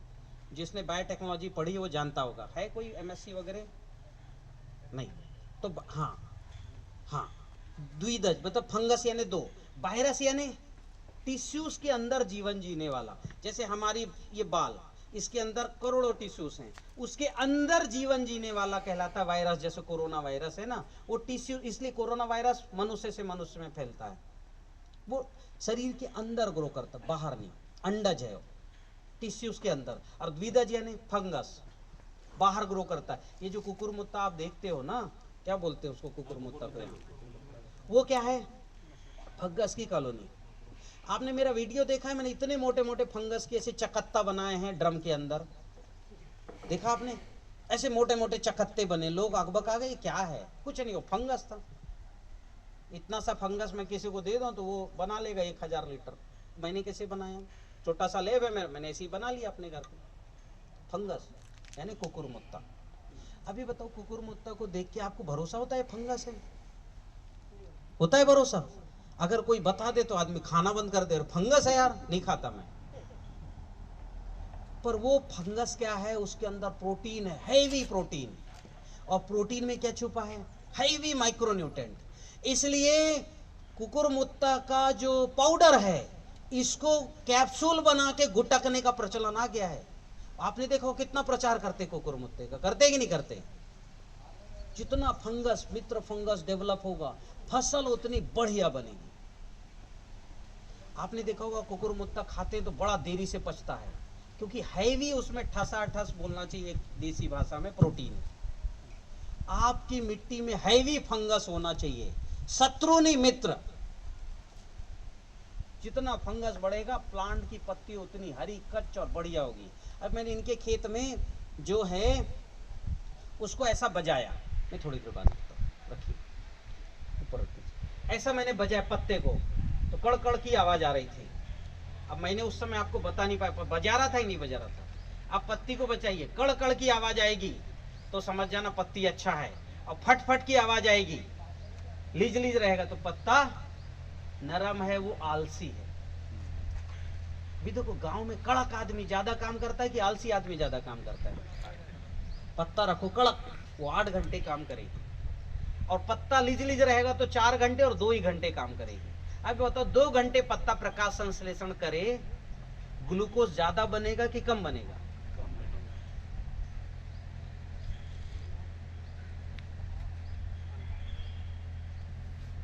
ठीक, आप लोग थोड़ा, आपको समय चाहिए 2-4-5 मिनट, कंटिन्यू रखो। बैठने में दिक्कत हो रही है तो थोड़ा चल फिर सकते हैं ऐसा, ठीक? हाँ ठीक, वापस बढ़ते हैं। मेरा पहला चैप्टर, जीवो जीवस्य जीवनम, जीव ही जीव को जीवन देता है, जंतु नाम जीवनम कृषि। क्लियर हुआ कि नहीं? कि अगर मिट्टी में फास्फोरस है, अभी पूरे हिंदुस्तान में फास्फोरस है, केवल 4 ब्लॉक में कम है, छत्तीसगढ़ का कोरबा और गुजरात का भुज और दक्षिण भारत के 2 ब्लॉक, बाकी फास्फोरस सब जगह है। मिट्टी यानी क्या, phosphorus, potash, zinc, silicon, calcium, magnesium, यही तो है। पोटास भी मिट्टी में है, बस बैक्टीरिया उसका डालना है, KSB। और कितना होना चाहिए 1 ग्राम में? 20 लाख होना चाहिए। तो 20 लाख नाइट्रोजन के 4 बैक्टीरिया हैं, राइजोबियम, एजोस्पिरिलम, एसिटोबैक्टर और एजोटोबैक्टर। ये 4 बैक्टीरिया 20-20 लाख होने चाहिए मिट्टी में। कितने लाख हो गए? 80 लाख। फिर फास्फोरस का बैक्टीरिया 20 लाख, जोड़ते जाओ। पोटास का बैक्टीरिया 20 लाख, जिंक का बैक्टीरिया 20 लाख, 1 ग्राम के अंदर की बात कर रहा हूं मैं। सल्फर का बैक्टीरिया 20 लाख, फेरस यानी आयरन का बैक्टीरिया 20 लाख, तांबे का बैक्टीरिया 20 लाख, लगभग जो है 50 से 60 लाख फंगस होना चाहिए, ठीक? और माइकोराइजा होना चाहिए 50 से 60 लाख। कितना हो गया भैया? सब मिला कितना हो गया? 3 करोड़ पहुंच गया ना? इतना फंगस जिस दिन हो गया, उस दिन केचुआ भी अपने आप आएगा, और आपने गंगा नहा लिया, ना आपको कोई रासायनिक ना जैविक कुछ नहीं डालना है, सारे फर्टिलाइजर से मुक्त हो गया, ठीक? कंसेप्ट क्लियर है? आगे बढ़े। अब यह बैक्टीरिया हमारे खेत में आ गए, मान लो आपने डाल दिया ऊपर से घोल बना, भी बताऊंगा कैसे डालना, लेकिन उसके खाने, मान लो आपने सल्फर का बैक्टीरिया डाला और मिट्टी में सल्फर नहीं है, तो वो जिंदा रहेगा क्या? क्योंकि फंगस एकांगी होता है। एकांगी मतलब एक ही चीज खाता है। जैसे मनुष्य को फल खाने को ना मिले तो अनाज खाएगा, अनाज खाने को ना मिले तो पत्ता खाएगा, पत्ता भी खाने को ना मिले तो मांस खा के जिंदा रह जाएगा। मतलब खा के जीने के लिए कुछ भी खा सकता है, सब पचा लेगा। लेकिन सल्फर का बैक्टीरिया केवल सल्फर पचा सकता है, तो वो पोटास खाएगा क्या? वो जिंक खाएगा क्या? वो फास्फोरस खाएगा क्या? तो अब ये बताओ, मिट्टी में सल्फर नहीं पड़ा है, तो आप ऊपर के 6 इंच में अंदर तो है, बैक्टीरिया कहाँ डाल रहे हो आप? ऊपर। अंदर तो ग्रो होगा नहीं, वो ऊपर ही ग्रो होगा। तो आपको सल्फर का बैक्टीरिया डाल रहे हो, उसके साथ सल्फर देना पड़ेगा कि नहीं पड़ेगा? क्या बोल रहे हो? पक्का? एक ही बोल रहे हो, बाकी लोग नहीं बोल रहे हैं क्या? नहीं, जरूरत नहीं है। तो केचुआ, अभी तो बैक्टीरिया नहीं तो केचुआ कहां से आएगा? अभी तो केचुआ, पहले तो बैक्टीरिया आएंगे तब केचुआ आएगा ना। तो आपको क्या लगता है, अगर हमने बैक्टीरिया डाला सल्फर का, जिंक का, तो डालना पड़ेगा कि नहीं डालना पड़ेगा? बिल्कुल डालना पड़ेगा। नहीं दोगे तो वो खा ही नहीं पाएगा, और भोजन नहीं मिलेगा तो वो डार्मेंसी में चला जाएगा। और डार्मेंसी में चला गया, एक तो मिट्टी में नहीं है, बैक्टीरिया भी नहीं है, तो प्लांट में सल्फर की कमी आएगी और प्लांट में लाल लाल लाल लाल ऐसा फंगस बनेगा। फंगस नहीं, लाल लाल ऐसे डॉट बनेंगे, वो सल्फर की कमी के लक्षण हैं। आप धूप में ऐसा रखिए पत्ते को, उधर सूरज इधर हम, तो दिखेगा ऐसा, और किनारे किनारे से सूखना भी शुरू होगा। वो सल्फर की कमी के लक्षण हैं। और ये कमी मैंने सोलंकी जी आपके खेत में भी देखी है। ठीक है, अभी हमको मिट्टी की जांच तुरंत करवानी चाहिए, और अगर सल्फर नहीं है तो सल्फर डालना पड़ेगा। अब डालना पड़ेगा तो या तो आप जो प्राकृतिक है ही नहीं तो जैविक डालो, यानी प्रकृति से निकाल के डालो बना के, या तो केमिकल लेके डालो, सिंगल सुपर फास्फेट, क्या बोलते हैं, रॉक फास्फेट, या तो रॉक फास्फेट डालो, या सल्फर का जो आता है, नहीं रॉक फास्फेट में तो फास्फोरस होता है, जो है सल्फर किस में होता है? जिप्सम में हुई होता है। इसके अलावा सल्फर सब में होता है, कैल्शियम सल्फेट, जिंक सल्फेट, इसलिए सल्फर अलग से नहीं आता। तो ये जो है सल्फ्यूरिक एसिड डालने पड़ेंगे। अब ये क्या है कि अगर सल्फर का बैक्टीरिया है और सल्फर डालना है तो सल्फर का अच्छा सोर्स है जिप्सम, और सोर्स क्या है? सेंधा नमक, और सोर्स क्या है? लाल मिट्टी यानी गेरू, इसमें भी सल्फर है। तो 3 सोर्स मैंने आपको बताए। ठीक, प्रेस मड में भी सल्फर है, और कितना है? 0.25, यानी जबरदस्त सल्फर। प्रेस मड यानी शुगर मिल का 0.25 होता है, बहुत होता है 0.25। अब बताओ, मैंने आपको इतने सारे सोर्स बता दिए, तो अभी आपने बैक्टीरिया डालना है तो इनमें से कुछ भी आपको डालना पड़ेगा। 4 सोर्स बता दिए, जो है वो डाल दो, जो सस्ता पड़े वो डालो। प्रेस मड को डिकम्पोज करके डालना, उसके 4 ड्रॉबैक हैं, बताऊंगा बाद में।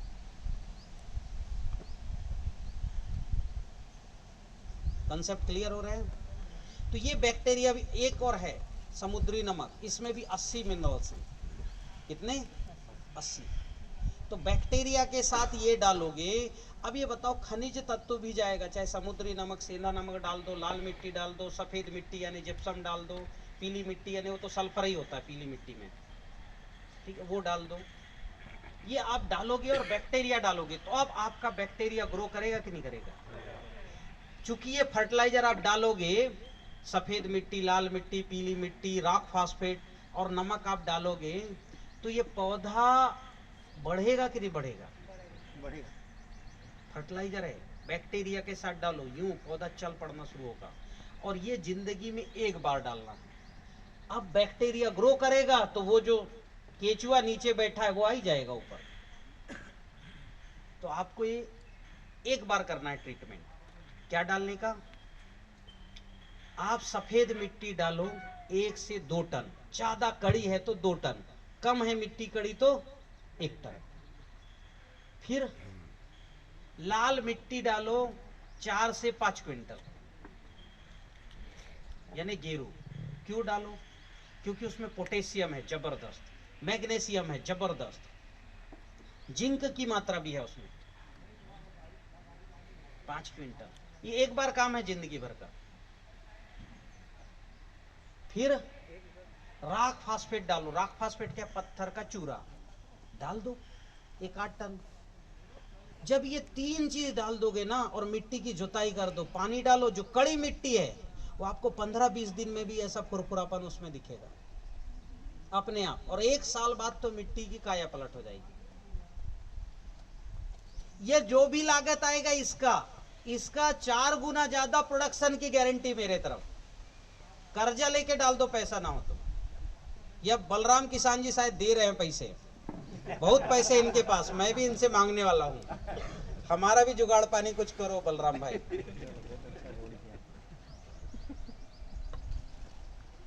तो किसी से भी आप ये लेके कर्जा करके कुछ भी करके डाल दो, 4 गुना प्रोडक्शन तो आएगा। और जिंदगी भर के लिए मिट्टी का पीएच, कार्बन पीएच में उसकी भौतिक संरचना और रासायनिक संरचना में सुधार हो जाएगा एक ही बार में।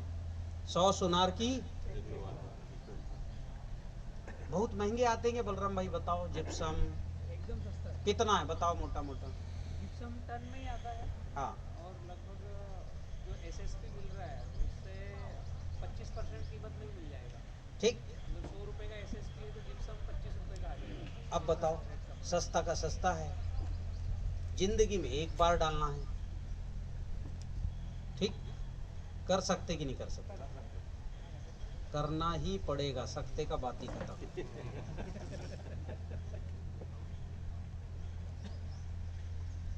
तो आपने ये जो है अणु मैनेजमेंट, इसको मैं क्या बोलता हूं?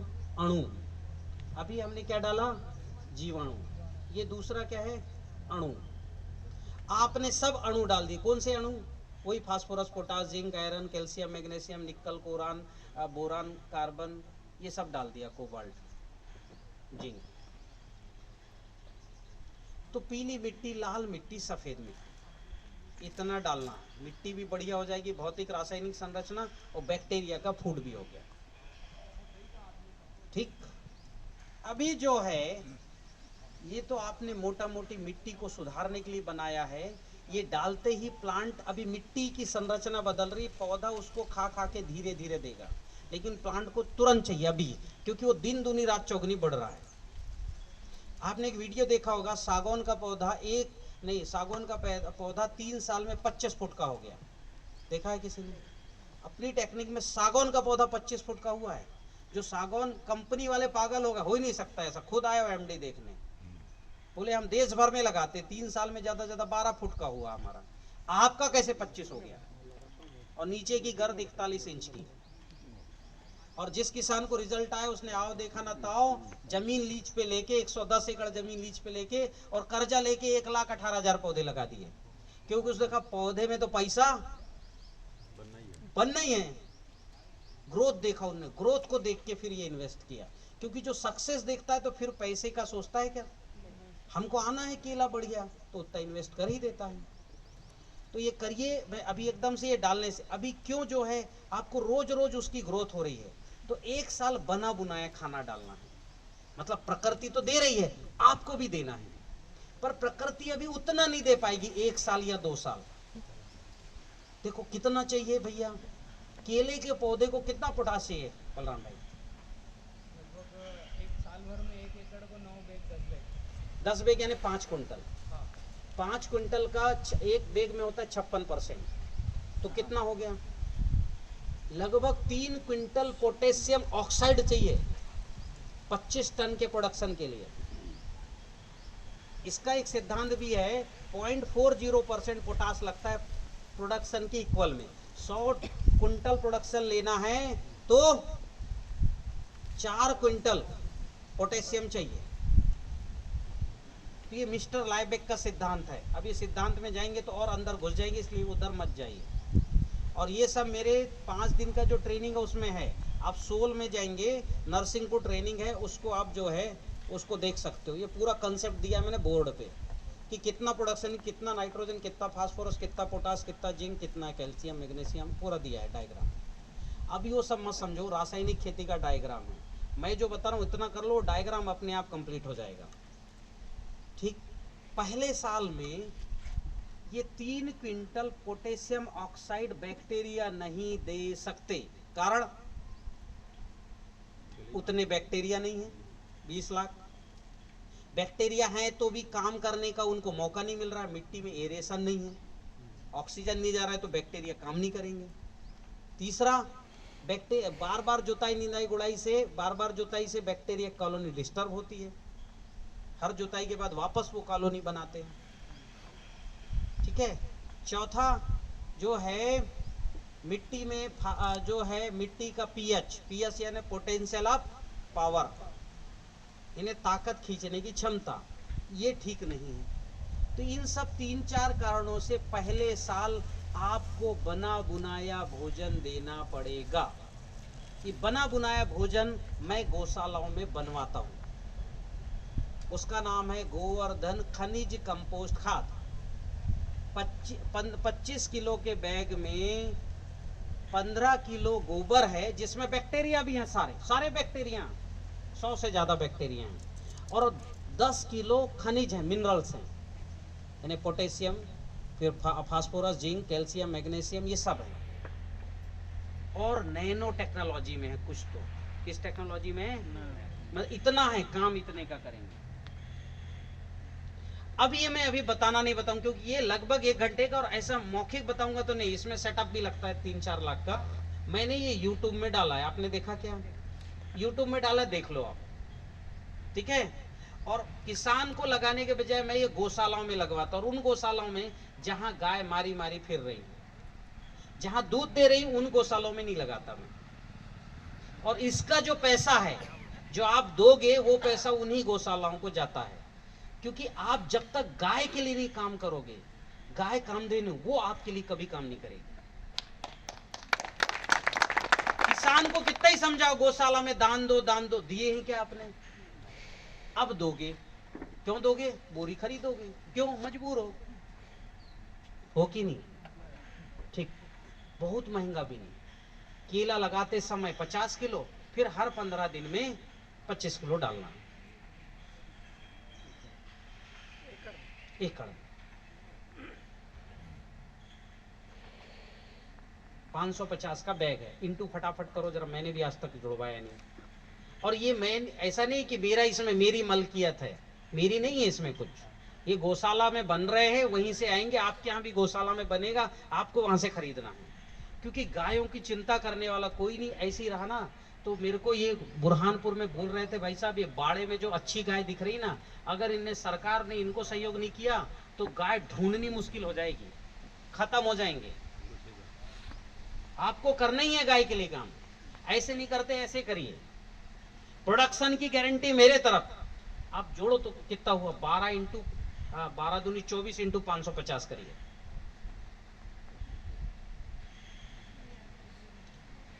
किसी भी कैलकुलेटर में कर लो। हाँ, 13,200 13,200 रुपए का आपका कंप्लीट फर्टिलाइजर का खर्चा है पहले साल का।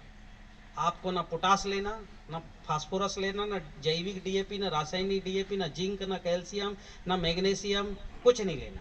और कमी दिख रही है पत्तों में, तो इसका 4 किलो निकालो, 200 लीटर पानी में घोलो, 2 दिन रखो, बैक्टीरिया, अणु और जीवाणु दोनों स्प्रे कर दो, क्विक रिजल्ट। इल्ली आ रही, इसी का स्प्रे कर दो। कुछ टेक्निक कहीं से कुछ नहीं, जैविक के मेरे 150 फार्मूले हैं, मैंने सब इसमें ऐड कर दिया। जैसे पहले आपने देखा, मैंने कई फार्मूले बताता था, किसान सब बेचैन होता, क्या बनाऊं, पंचगव्य बनाऊं कि बिल्व रसायन की, जैव रसायन की, भस्म रसायन की, खनिज कंपोस्ट क्या बनाऊं, गोवर्धन बनाऊं, मैंने सबको इसमें ऐड कर दिया। अब ये बताइए, आप डीएपी और पोटास और जिंक और दवा खरीदने में कितना खर्चा करते थे? हाँ, 40,000, मैंने 13,500 में आपको लाके कर दिया, ठीक है। अब बताइए, कोई एक्स्ट्रा खर्च हो रहा है क्या? ये करिए। और यहाँ ग्रुप बनाइए, और इधर ही बनाइए किसी गौशाला में जहाँ 1,000-2,000 गाय हैं और जिनके यहाँ चारा भूसा नहीं है, ठीक।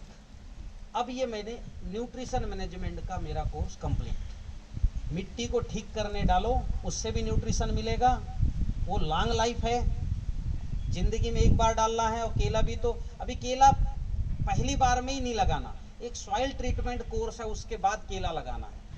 या तो केला लगाना है तो 2 साल बाद पुनः केला उस खेत में लगाना पड़ेगा। एक सॉइल ट्रीटमेंट का 2 साल कोर्स है अपना, क्योंकि मिट्टी बहुत बीमार है, ठीक है, फंगस है, वायरस है, मिट्टी का बहुत ज्यादा कॉम्पैक्टनेस है। इसको ठीक करने के लिए कोर्स हम चलाते हैं, चाहो तो आप चना गेहूं जिसकी खेती करना वो खेती करो और वो कोर्स करो, ठीक है। ये कोर्स मैं बाद में बताऊंगा।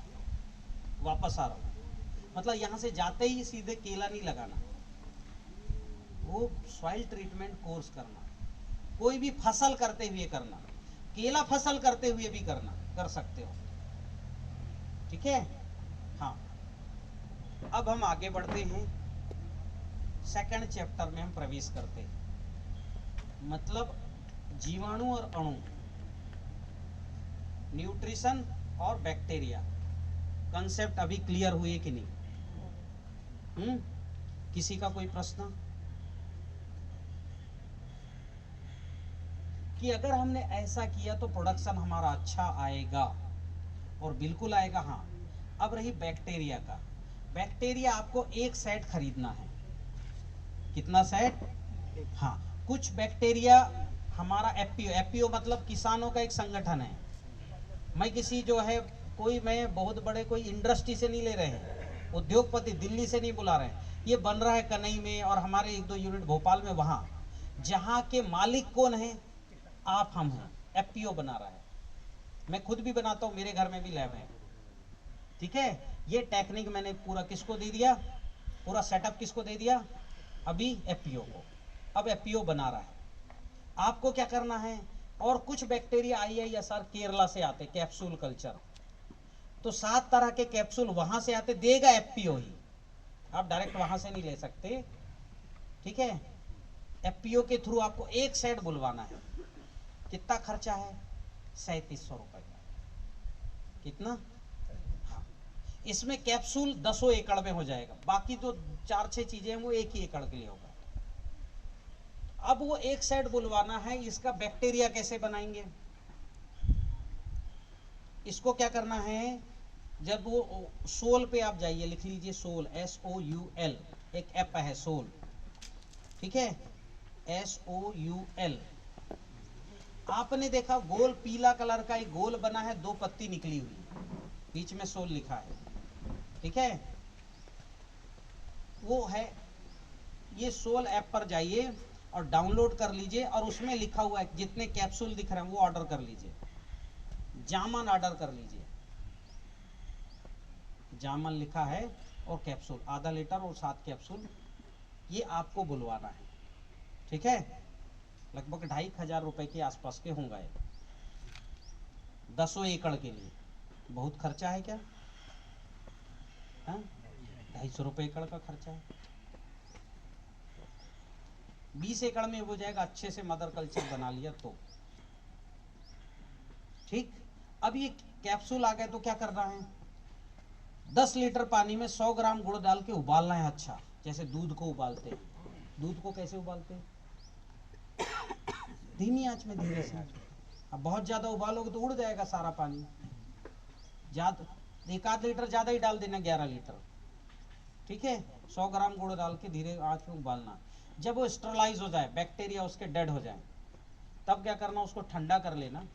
सारे कैप्सूल, हाथ मत लगाना कैप्सूल में, वो कैप्सूल होते ना, बीच में कुछ ऐसा फाड़ने का बना लेना, और सबको ऐसा, जैसे अपन कैप्सूल खाते निकलते ना, ऐसा ऐसे बिना हाथ लगे, क्योंकि हाथों में भी फंगस होता है, और उस पानी में डाल दो, और उसको 3-4 तह कपड़े में, कपड़ा की 4 तह लगाना, और उसके मुहाने को बंद कर दो। जैसे 25 लीटर का वो आता है ना, 15 लीटर का, उसमें कर सकते हो। और वो जो ये 7 कैप्सूल डाल दो, और वो जामन डाल दो, आधा लीटर पूरा। 7-8 दिन में वो गाढ़ा हो जाएगा, बहुत अच्छा गाढ़ा, मतलब ऐसा आप ऐसा करोगे ना तो ऐसा तार बन जाएगा। तार बनना समझते हो कि नहीं? ऐसा बन गाढ़ा, समझ जाना। बैक्टीरिया पूरे भर गए। 1-1 ml में 2-2 करोड़ बैक्टीरिया। जो बाजार में लिक्विड बैक्टीरिया आते ना, उसमें 20 लाख होते। जो 300 रुपए लीटर, 600 रुपए लीटर मिलता है, गवर्नमेंट इफको भी बनाती है, तो उसमें कितना बैक्टीरिया है? 600 रुपए लीटर में 20 लाख। 10 लीटर कितने का हुआ? 6000 का। और उसमें 1-1 बैक्टीरिया है। 10 बैक्टीरिया खरीदेंगे तो 60,000 हो जाएगा। यहाँ तो सारे बैक्टीरिया, नाइट्रोजन के, फास्फोरस के, पोटास, वो 7 कैप्सूल में सब है। ये हो गए भैया। हजारों रुपए का घोल तैयार। और ये मदर कल्चर है। मदर कल्चर यानी दही, जैसे दही को हम रखते हैं, कैसा रखते हैं? बढ़िया अशुद्ध हाथ लगाते हैं क्या? नहीं लगा, तो साफ सुथरा करके अच्छे से वैसा रखते हैं। ये मदर कल्चर है। अब इसमें से जितना घोल निकालोगे उतना उबला हुआ गुड़ पानी इसमें डालना है। बैक्टीरिया बनाने के लिए इससे जितना निकालोगे उतना गुड़ पानी इसमें ये कंटिन्यू रख सकते हो। उसको कंसेप्ट क्लियर हो रहा है? हाँ। अब आपको इससे जीवाणु घोल बनाना, पहला स्टेप कंप्लीट। अब बैक्टीरिया घोल बनाना कैसे करना कि यहां से 1 लीटर निकाला, 200 लीटर पानी में डाल दिया, 2 किलो गुड़ डाल दिया, 2 लीटर सडरस या छाछ डाल दिया। लिखो फटाफट, या वो आप जो है सब वो कर लो, रिकॉर्ड कर लो, क्योंकि मैं दोबारा नहीं बताऊंगा, बहुत सारा विषय है और मेरी ट्रेन भी है, मुझे निकलना भी पड़ेगा। ठीक है? ठीक, तो 200 लीटर पानी में क्या डाला आपने? 1 लीटर ये मदर कल्चर डाल दिया, 2 किलो गुड़ डाल दिया, 2 लीटर सडरस या छाछ, अभी बताऊंगा सडरस क्या है, 2 लीटर जैव रसायन डाल दिया और 2 तुलसी के पत्ते डाल दिए। और इसमें भी 3 पूरा डाल के घोल दिए और 3-4 तह कपड़ा करके रख दिए 6-7 दिन के लिए, खोलना नहीं, रख दिए। ये बताओ, दही आप रखते हो तो सुबह शाम उसमें डंडा घी चलाते हो क्या? या हर साइंटिस्ट कहता, हर विशेषज्ञ सुबह शाम डंडा चलाओ? नहीं, बैक्टीरिया को बढ़ने दो, काय डिस्टर्ब कर रहे है कि नहीं? हर व्यक्ति बोलता है कि नहीं बोलता है? जीवाणु घोल बना रहो, सुबह शाम डंडा चलाओ। मेरा ना काहे काम कर रहे हो यार, मत करो आप ये वो, और घर जाके सो 7 दिन में उसमें भी 1 ml में 1 से 2 करोड़ बैक्टीरिया होंगे और वो गाढ़ा घोल बन जाएगा। अरे मैंने YouTube में डाला, देखा होगा, गाढ़ा घोल बनता है। मदर कल्चर के लिए गुड़ कितना लेना है? मैंने बताया 10 लीटर में 100 ग्राम का रेशियो है। तो अब इसमें क्या 1 लीटर घट गया, ऐसे आप बनाते रहे 4-5 लीटर घट गया, तो इधर हमने 5 लीटर में 50 ग्राम गुड़ घोला, अच्छा उबाला और वापस डाल दिया। इसको फिल करते रहो आप। ध्यान रखना, किसी भी ड्रम में मक्खी नहीं गिरना चाहिए। क्या नहीं गिरना चाहिए? हाँ, और जो वो उसको खोलने जा रहा उसका मुख भी साफ हो, जरा हवन की राख से मुख साफ करके जाए, नहीं तो ड्रम खोल के बात करे तो सब मुख के भी सब बैक्टीरिया चले जाएंगे। उसमें देखो गुड़ है, मक्खी गिर गई तो वो फर्मेंट होना शुरू हो गया, और मक्खी के बैक्टीरिया निगेटिव, ये ज्यादा फर्मेंट होने शुरू हो गए, और हमारे मित्र क्या हैं, ये धीरे धीरे हो रहे हैं। पता चली ये ज्यादा हो गया, 2 महीने बाद किसान फिर जीवाणु घोल नहीं डाल रहा है, विषाणु घोल डाल रहा है। और फिर कहेगा बेलजी भाई मैंने तो कोर्स किया, बैक्टीरिया नहीं बढ़ रहे, फंगस और बढ़ गया है। और ऐसा हुआ है, मैं 10 में से, आपने क्या किया है, 10 में से 9 किसानों को विषाणु घोल डालते हुए देखा है। और इसकी पहचान कैसे करोगे वो भी अभी बताऊंगा कि पहचान। दुर्गंध आ रहा है, उसको थोड़ा हाथ में रखोगे तो ताकत घट जाएगी। ये प्रयोग मैं अभी करा के दिखाता हूं। कोई भी दुर्गंध वाला घोल मत डालना, यानी बेसन का घोल डालते हैं देश भर में, तत्काल प्रभाव से बंद करो, नहीं तो मुझे भी 2 के जगह 4 साल लगेगा भूमि उपचार करने में, क्योंकि फंगस आपने अंदर तक डाल दिया तो मारने में समय लगेगा कि नहीं लगेगा। तो वापस हम आते हैं कि हमको ये जो है जीवाणु घोल बनाना है, तो मदर कल्चर सीख लिए। अब जीवाणु घोल कैसे बनेगा? 200 लीटर साफ सुथरा पानी। अब ध्यान रखना, पानी भी क्या है, चूंकि इतना पानी को तो उबाल नहीं सकते, तो पानी कौन सा लेना? साफ सुथरा लेना, सड़े नाले से मत उठा लेना, ठीक है? कुआं भी साफ सुथरा होना चाहिए, तालाब का पानी मत लेना। उस पानी में 2 लीटर मदर कल्चर, 2 लीटर सडरस। सडरस क्या है? सडरस है 6 रस का एक घोल। ये पूरी प्रकृति 6 रस से बनी है, खट्टा, मीठा, नमक, कटु, तिक्त, कसाय। बैक्टीरिया, सभी बैक्टीरिया को ग्रो करने के लिए 6 रस है, मतलब सब बैक्टीरिया आ जाएंगे। जैसे मीठा है मतलब ग्लूकोज है, खट्टा है मतलब विटामिन सी है, कसैला है मतलब आयरन है, तीखा है मतलब जिंक तांबा है। कंसेप्ट क्लियर ना? यानी रस के साथ एलिमेंट होता ही है। तो सडरस हमको बनाना है, तो 5 रस अकेला आंवले में, इसमें है आंवले, और 5 रस छाछ में। इसलिए आंवले और छाछ को भगवान धन्वंतरी कहते हैं धरती में दो अमृत फल हैं, अमृत के समान का है, अमृत पेय और अमृत फल का। अगर ये 6 रस हो जाते तो अमृत होता है। अमृत में 6 रस थे। 6 रस यानी कंप्लीट फूड, कंप्लीट न्यूट्रिशन, पूरे 108 न्यूट्रिशन कंप्लीट बैक्टीरिया के लिए। किसके लिए? बैक्टीरिया के लिए। मेरे कुछ किसान केवल सड़रस डाल के मिट्टी मक्खन जैसी मुलायम कर ली, मक्खन केवल सड़रस डाले और उसी के दीवाने हैं। क्योंकि 10 साल पहले इतना भाषण कोई सुनता नहीं था। मैं किसी के घर में जाके इतना भाषण दे सकता था क्या? इसलिए एक फार्मूले दे के चला आता था। तो वो किसान नरसिंहपुर के उसी फार्मूले के दीवाने हैं। उनको कुछ और बताएंगे, अब जैसे कृष्ण कुमार है दुधवार, वो सड़रस का ही दीवाना, उसी से बीजोपचार करेगा, उसी से जो है इल्ली मारेगा, उसी से माहू मारेगा, उसी से फंगस मारेगा, उसी को जमीन में डालेगा, सब उसी का, उसी में बम्फर गन्ना। उसको कोई और फार्मूला समझ नहीं आता। तो आप जो है प्रकृति के साथ रहोगे तो किसी भी सूत्र को पकड़ के आप पहुंच सकते हो। सारे फूड है ना, सड़रस क्लियर हुआ।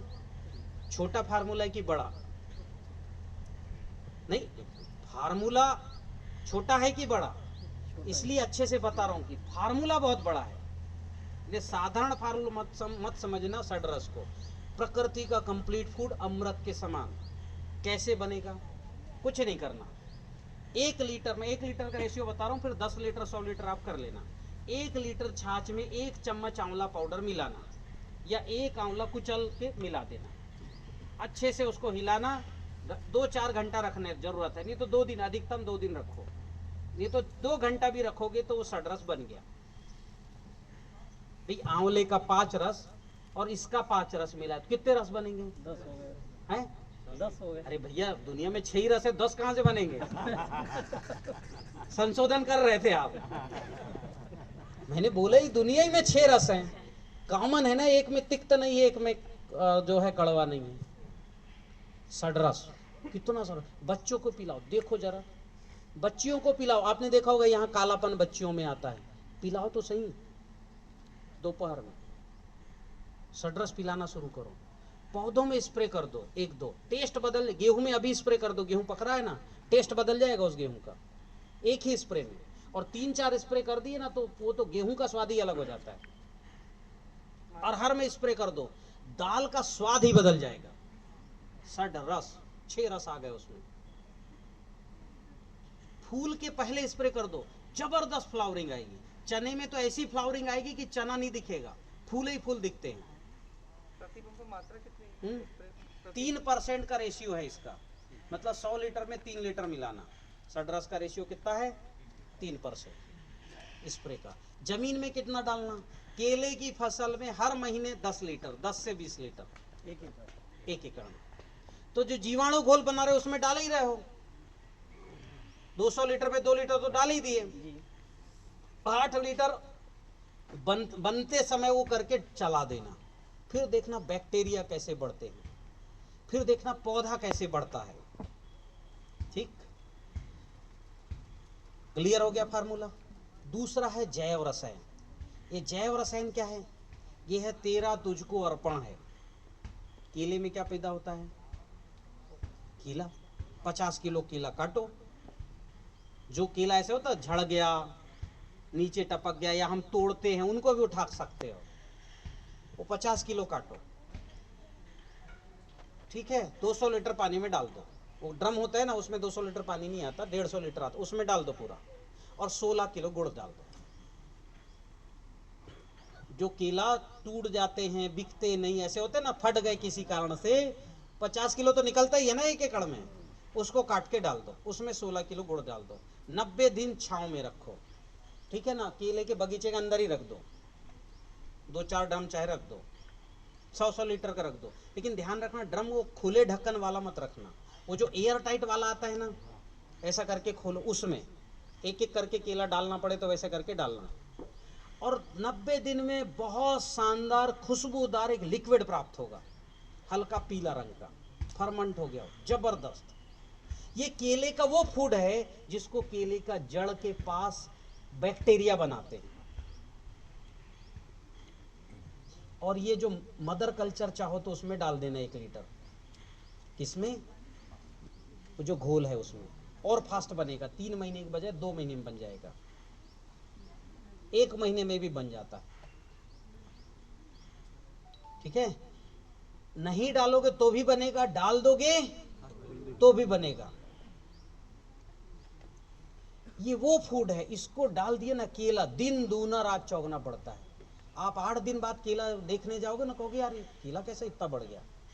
पत्ती चौड़ी, लंबी लंबी पत्ती आनी शुरू हो जाएगी। आपको पर एकड़ 10 से 20 लीटर डालना है पर मंथ। ठीक है, 20 लीटर अधिकतम, कम से कम।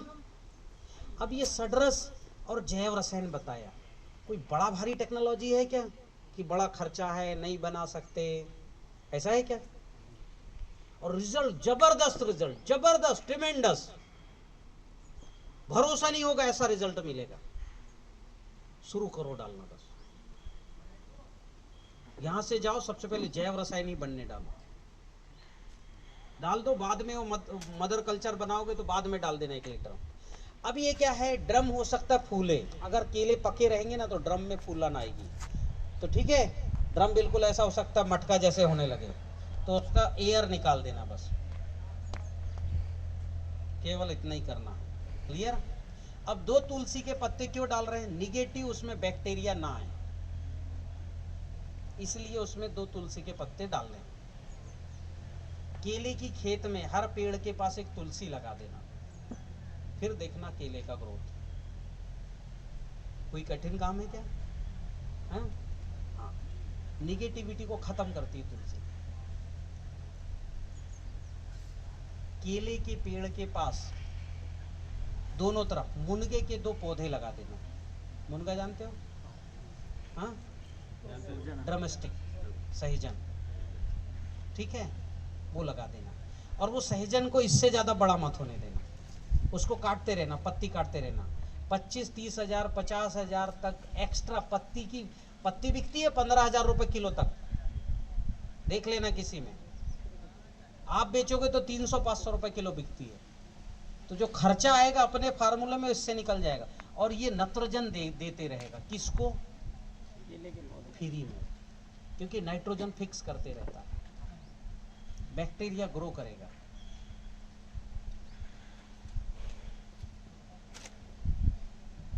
तो जीवाणु घोल डाला, आपने कंप्लीट कर लिया। अभी जो है 1 ग्राम मिट्टी में कितने बैक्टीरिया हैं?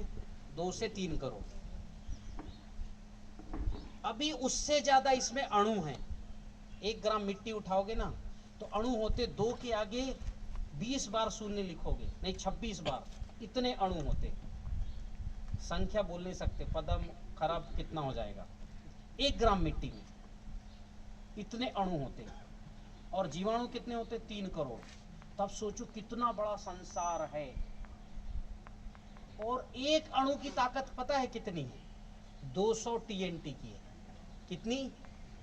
हिरोशिमा में जो बम गिरा था वो 15 TNT का था।